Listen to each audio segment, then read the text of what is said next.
بالله من الشيطان الرجيم. بسم الله الرحمن الرحيم.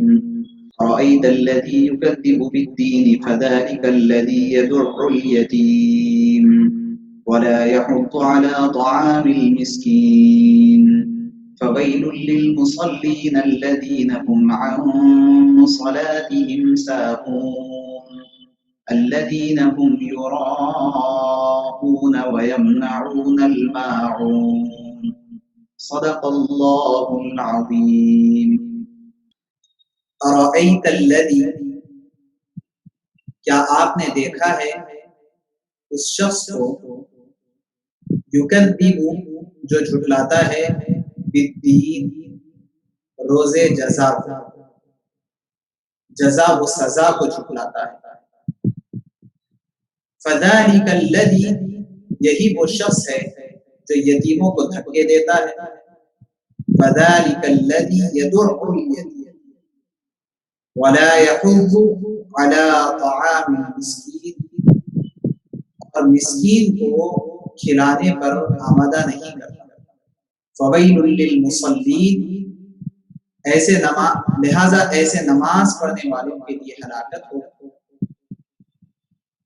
الذین هم عن صلاتهم ساہون، جو اپنی نمازوں سے غفلت میں ہیں. الذین هم یراءون، جو دکھلاوے کے لیے نماز پڑھتے ہیں، دکھلاوا کرتے ہیں. وَيَمْنَعُونَ الْمَاعُونَ، اور معمولی چیز کا بھی انکار کرتے ہیں. اس سورت کی پہلی آیت کی تفسیر کل الحمدللہ گزر چکی ہے. دوسری آیت جس میں کہا گیا ہے کہ یہی وہ شخص ہے جو یتیموں کو دھکے دیتا ہے. وَلَا يَحُضُّ عَلَى طَعَامِ الْمِسْكِينِ، اور مسکین کو کھلانے پر آمادہ نہیں کرتا. یہ دونوں آیتوں کا تعلق اخلاقیات سے، یعنی اخلاق کی گراوٹ میں اس قدر آگے بڑھا ہوا ہے کہ نہ صرف یہ کہ یتیموں سے اغماض بصر کر لیں، انہیں اگنور کر دیں، صرف اتنا ہی نہیں، بلکہ یتیم کے آنے پر وہ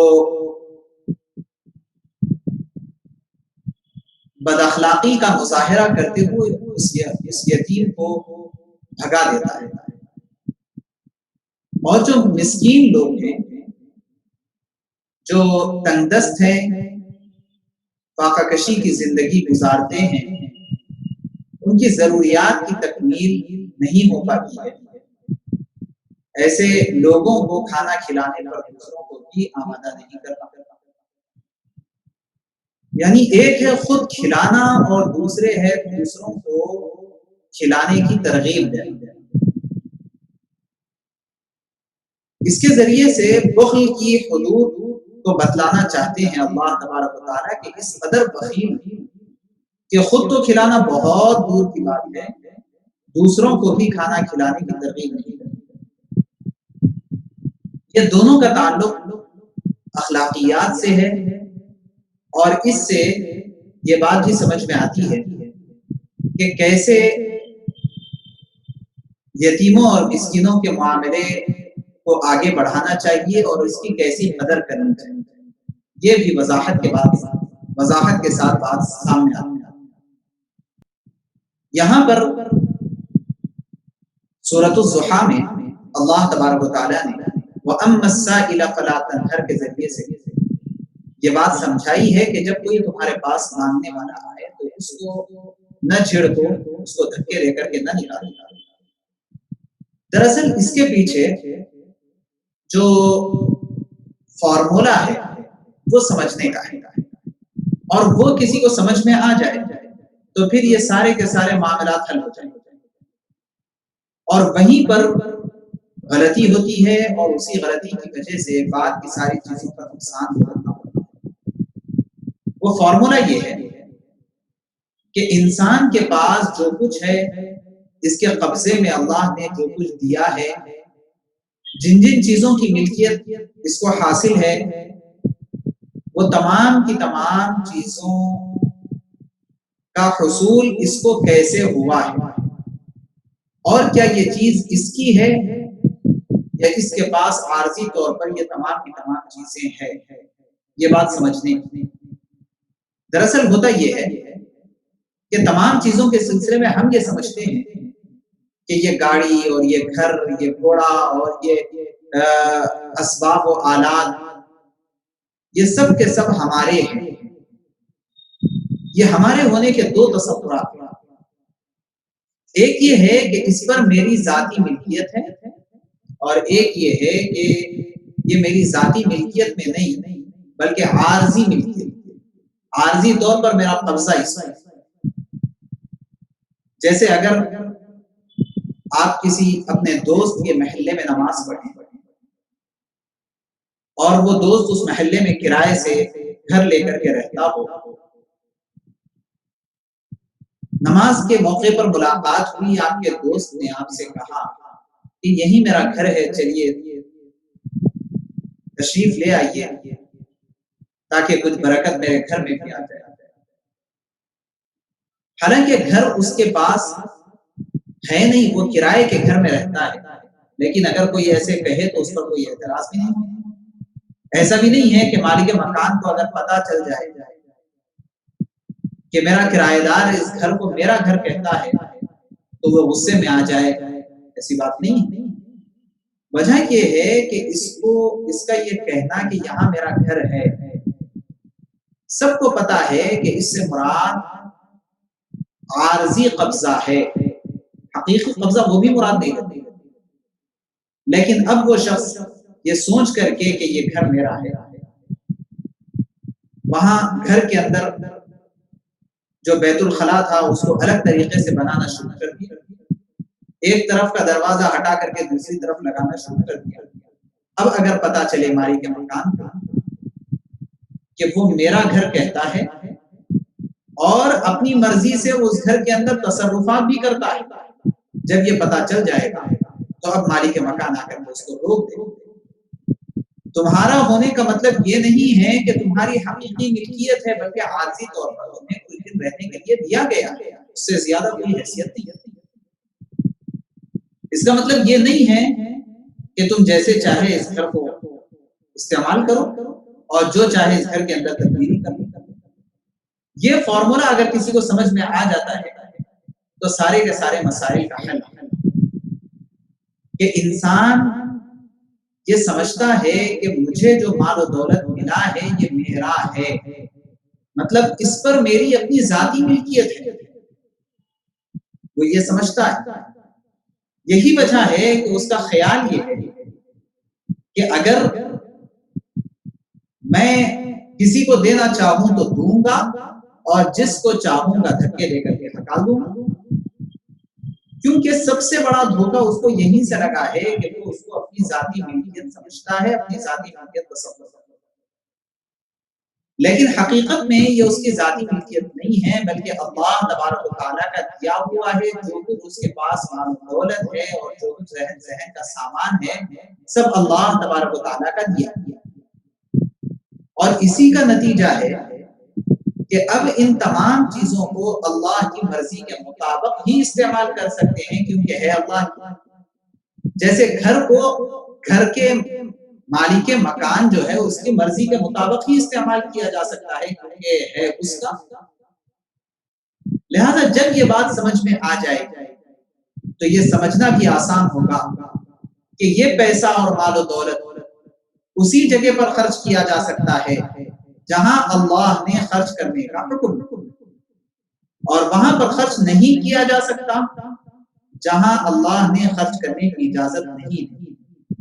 لہذا اللہ کا نظام یہ ہے کہ اس دنیا کے کارخانے کو چلانے کے لیے اللہ تبارک و تعالیٰ نے پیسے اور مال و دولت کو چند لوگوں کے ہاتھوں میں رکھا ہے، اور ان کے ذریعے سے دوسرے لوگوں کی کفالت کا نظام بنا ہے، اور اس کے اندر بہت ساری مصلحتیں پوشیدہ ہیں۔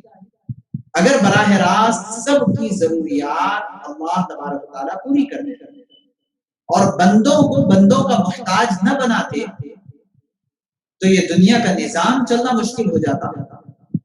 ہمیں اپنے گھر میں، اپنے دفاتر کے اندر، اپنے کارخانوں میں اور کمپنیوں میں کام کرنے کے لیے لوگ نہ ملتے.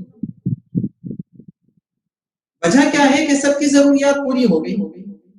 اب ہوا یہ کہ پیسہ کچھ لوگوں کو دیا اور کچھ لوگوں کو ہنر دیا.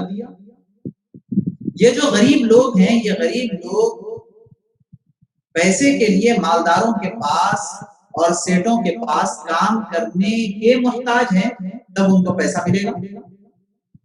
اور یہ جو سیٹ قسم کے لوگ ہیں اور مالدار قسم کے لوگ ہیں، یہ کام لینے کے لیے یہ بیچارے غریبوں کے محتاج ہیں. تو غریب کا بھی کام بن رہا ہے اور مالدار کا بھی کام کہ مالدار لوگوں کو، کمپنیوں کے چلانے والوں کو، آفیسز کے نظام کو چلانے والوں کے لیے افراد کی ضرورت ہے، تو افراد ان کو مل رہے ہیں.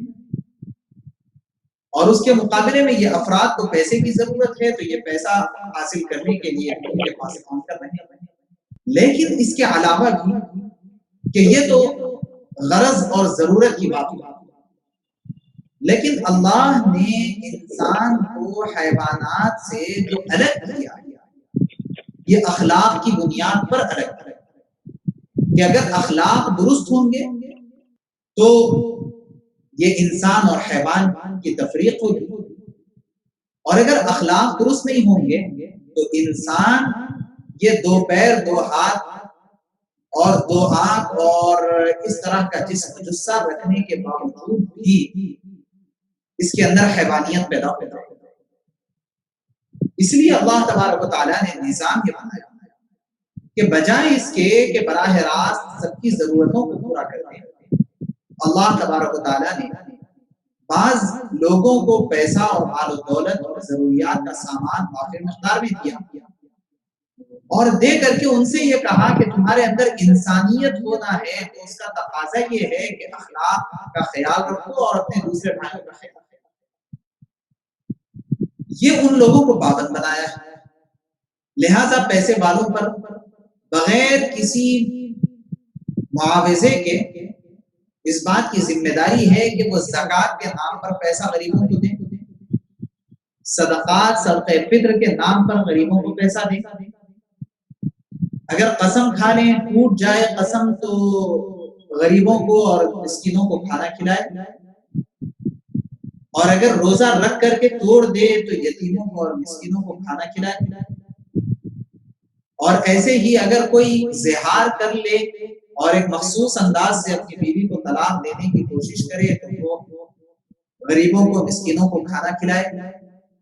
ایسا مختلف بہانوں سے مالداروں کے جیب سے پیسوں کو نکال کر کے اللہ نے غریبوں کی جانب منتقل کی. اور اس سے مقصود یہ ہے کہ یہ اللہ نے جب انسان بنایا ہے تو حیوانیت ختم ہوئی ان کے اندر سے اور انسانیت پیدا ہوئی، اور انسانیت پیدا ہوگی اخلاق کے پیدا ہونے سے. کیونکہ بیل بکری بھی اپنی ضروریات کو پورا کر لیتے ہیں، لیکن انسان دراصل وہ ہے جو دوسروں کے لیے جیتا ہے. اپنے لیے تو ہر کوئی جی لیتا ہے، لیکن انسان وہ ہوتا ہے جو دوسروں کے لیے جیتا ہے، دوسروں کے لیے زندگی گزارتا ہے. یہ دراصل انسان ہے، اور انسانیت اسی کے اندر ہوتی ہے جو دوسروں کا خیال رکھتا ہے. ایسا نہیں کہ صرف اپنے بیوی بچوں کو دیکھ لے، ایسا نہیں کہ صرف اپنی ذاتی زندگی کو اور اپنی پیٹ کی پوجا کر لے، ایسا نہیں، بلکہ غریبوں کا خیال رکھے، یتیموں اور مسکینوں کا خیال رکھے. اور جب اللہ کا دیا ہوا ہے تو اس کا تقاضا بھی یہ ہے کہ اللہ جہاں بتلا رہے ہیں وہاں اس کو خرچ کیا جائے. تو اس کے نتیجے میں اس کا فائدہ یہ ہوگا کہ اللہ تبارک و تعالیٰ پھر مال و دولت کے اندر برکت دے. تو اللہ نے فرمایا ہے کہ جو شخص جزا و سزا کو جھٹلاتا ہے تو اس کو چونکہ گناہ پر کوئی ندامت نہیں اور برے کام کرنے پر کوئی سزا کا معاملہ اس کے لیے ہے نہیں، تو اس کے نتیجے میں ڈھیر سارے گناہوں کے اندر وہ پڑا ہوا ہوتا ہے، اور خود بھی گناہوں کے اندر مبتلا رہتا ہی ہے. وہ کام جو انتہائی ادنا درجے کے سمجھے جاتے ہیں اس کو کرنے سے بھی وہ گریز نہیں کرتے۔ کیا ہے؟ یتیموں اور مسکینوں کو دھکے دے کر کے نکالتا ہے، اخلاقی کا معاملہ کرتا ہے۔ آگے اللہ نے ایک اور بات کی طرف اشارہ فرمایا ہے، فویل للمصلین الذین هم عن صلاتهم ساہون الذین هم یراؤون ویمنعون الماعون۔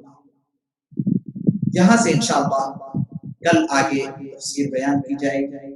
وآخر دعوانا ان الحمد للہ رب العالمین۔